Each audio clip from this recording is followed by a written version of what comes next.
At the end of the day, it isn't just about filling seats. It is about providing enough net tuition revenue to support the operation of our school. And that is how we help our schools to fulfill their missions.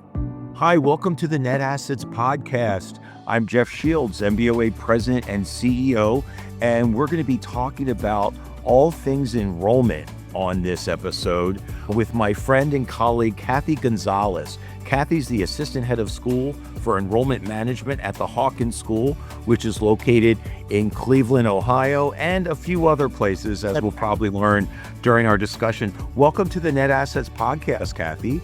Thanks, Jeff. Thanks so much for having me.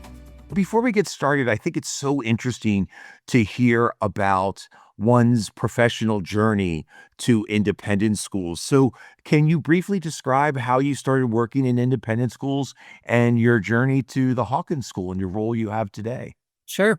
So I actually am a product of independent school education. I went to Holy Names Academy in Seattle, Washington, where I was born and raised, and then headed off to State College at Washington State University after that. And after I got my undergraduate degree in communications and political science, I headed back home where I actually landed a job at my alma mater at Holy Names. And I was actually director of the annual fund.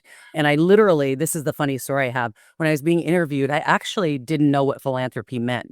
Because of my cultural background, Right. philanthropy was something like we tithed at church, but Yeah. I didn't come from a background where I really didn't know what that word meant. So I remember having to go home and look it up. But I was definitely a connector, and I definitely believed in giving back to the community and all of that. But that was really my first job. And I was at that time charged with, I think, raising $250,000. Wow. And we met our goal that year. And I remember thinking, I am working way too hard.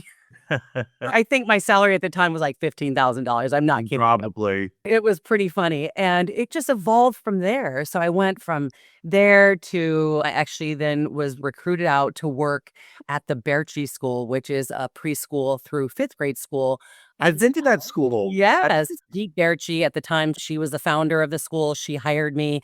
And at the time, I think by the time I got to Berchi, I was about 23 years old. And I was recruited there to be a PE teacher of all things. And things went really well. And I really evolved from there. So I went back and got my master's degree. I did that actually in business, not in education. And because I weighed out all the pros and cons, and I didn't know if I wanted to teach for the rest of my life. And at that time, I also got married and started having children. And from there, I was doing some co-teaching in the various classes there.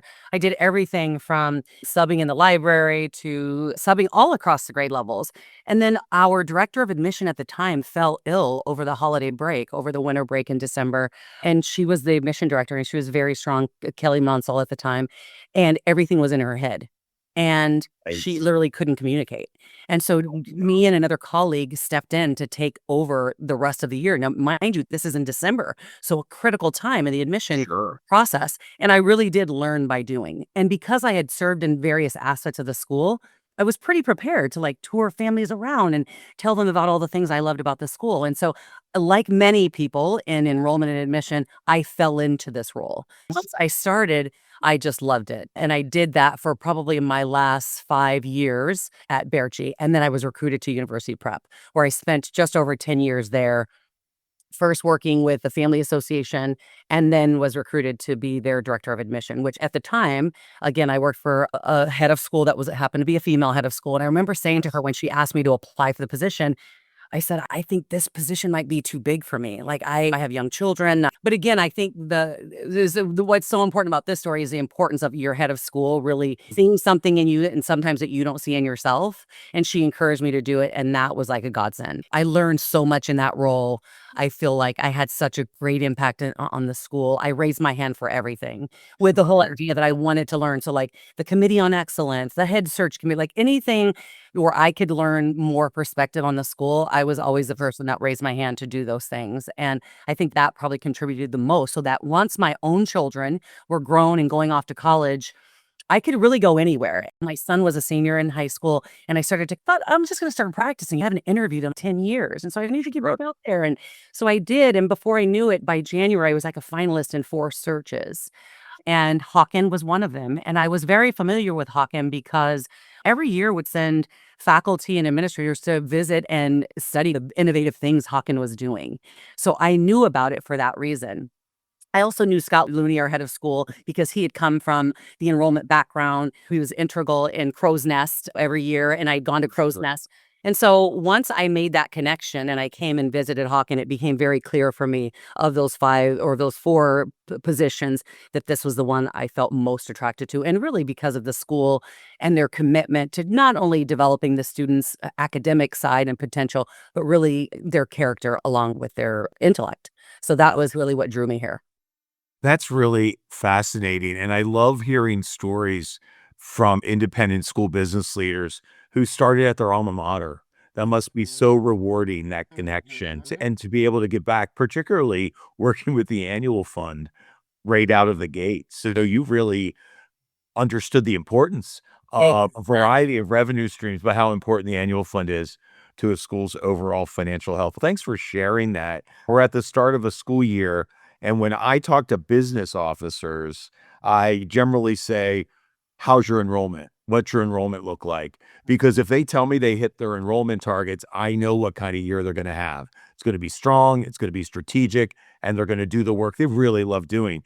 But if their enrollment is off, then I know they're going to be chasing down that money and having to fill the gap. And so I think it's so important to talk about enrollment because it's obviously inextricable to a school's overall financial health. Before we start talking about some of the work you're doing, I really enjoyed interviewing you for our Budget Meets Mission course, which is an online course that NBOA offers to individuals who aren't business officers to really understand the independent school business model, to understand financial terms, understand expense drivers and revenue levers, et cetera, et cetera. Why do you think that kind of professional development is important, particularly for enrollment leaders?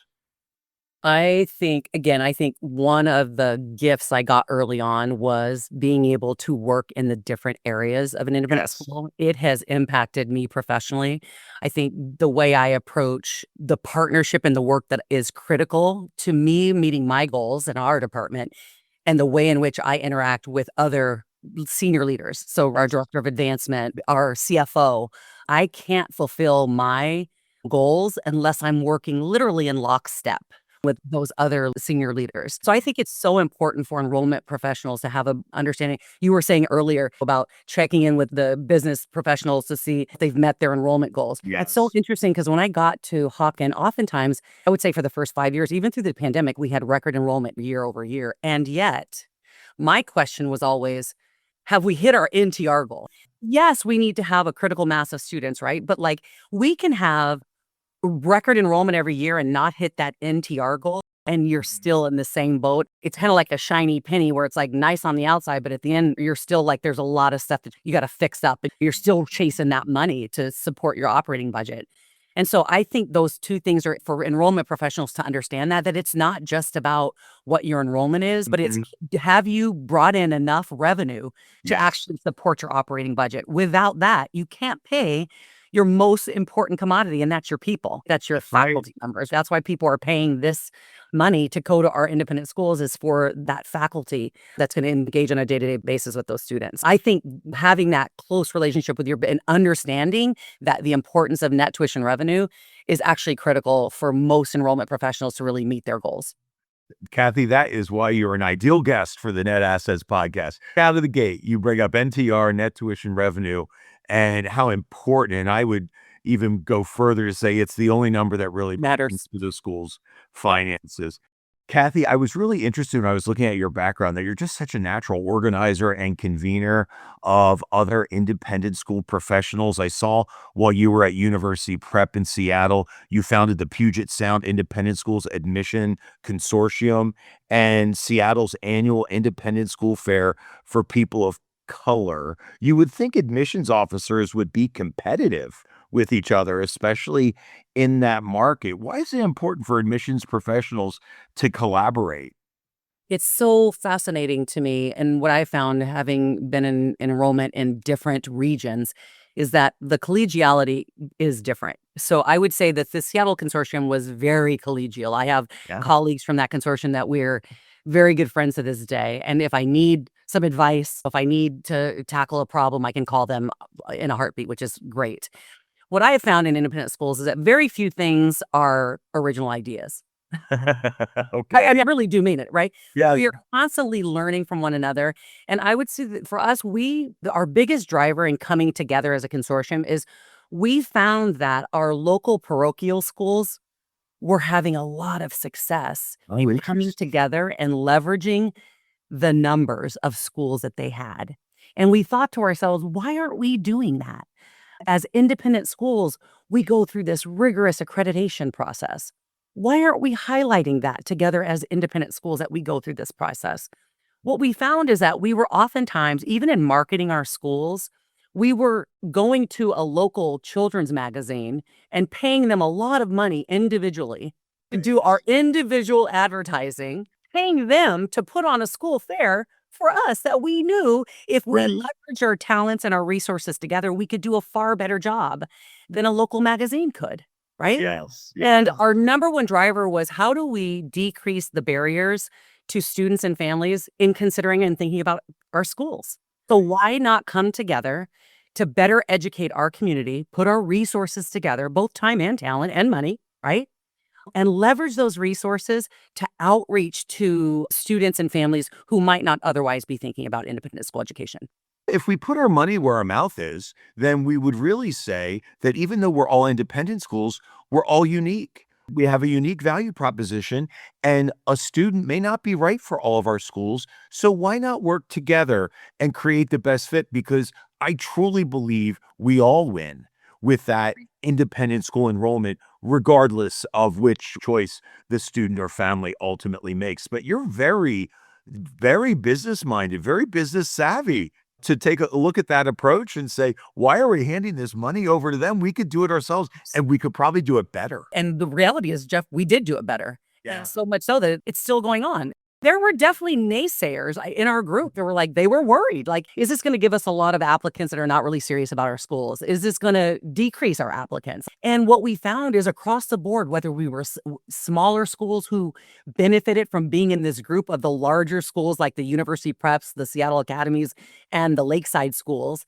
they all benefited from us coming together. And again, that's why it's still going now.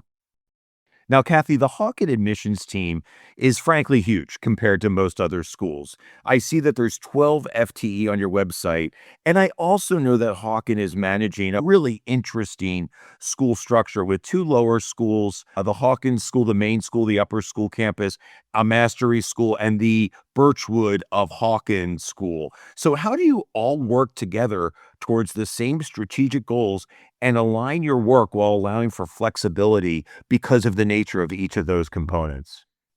So we, again, as you said, Hawken is different. Quite frankly, it's one of the things that drew me to it. Yeah. When I came here, they had just acquired the Birchwood School of Hawken, merged in 2016. I came in 2018, so that was still new. Interestingly enough, during COVID is when we opened the Mastery School of Hawken. So that's a high school campus that's located in the University Circle area of Cleveland. And our two mother campuses, our Lyndhurst campus, which is our preschool through 8th grade, and our original upper school, 9 through 12, is located in the Gates Mills. So all of our campuses are at least 20 minutes away from each other. That alone is a unique challenge. Challenges, yeah. Very interesting. And so one of the things that I was drawn to, I ran track in college. I've always been a sports person on the side. I believe that I'm a team builder. That's one of my strengths. And one of the things that we were charged with is how do we ensure that students and families who are applying to Hawken, regardless of which campus they're applying to, they have a common feel. It feels like one school, even though some of the people that are drawn to the various campuses are different. They come from different demographic backgrounds, but we want them to have this common Hawken experience when they go through our admission process and when they graduate from our school. So I really worked hard and I continue to do that. A lot of my work is around working with the admission directors and offices on our respective campuses. So while it sounds large, our average office has 3 FTEs on that campus. So it's not 12 people on one campus. We have basically an admission office on each one of our 4 campuses. Yes. We typically meet on a monthly basis. Okay. All together. And it's usually a Zoom, but there are other times when we'll meet on our respective campuses, right? We're always reminding the team that this is the direction that we're going in. The nice part about enrollment and admission is that it's clear. It's like, this is the enrollment goal that we're going for. This is the NTR goal that we have. And we literally break that down by campus. Yeah. This is where we are today. And the beautiful thing is that we have documents that any of our team members can go on at any moment and see exactly where we are, grade level by campus, net tuition revenue, where we are with our rolling admission during the summertime. Any of that is a trend that is there, it's transparent. And as we're moving through our cycle, they can see that at any point in time.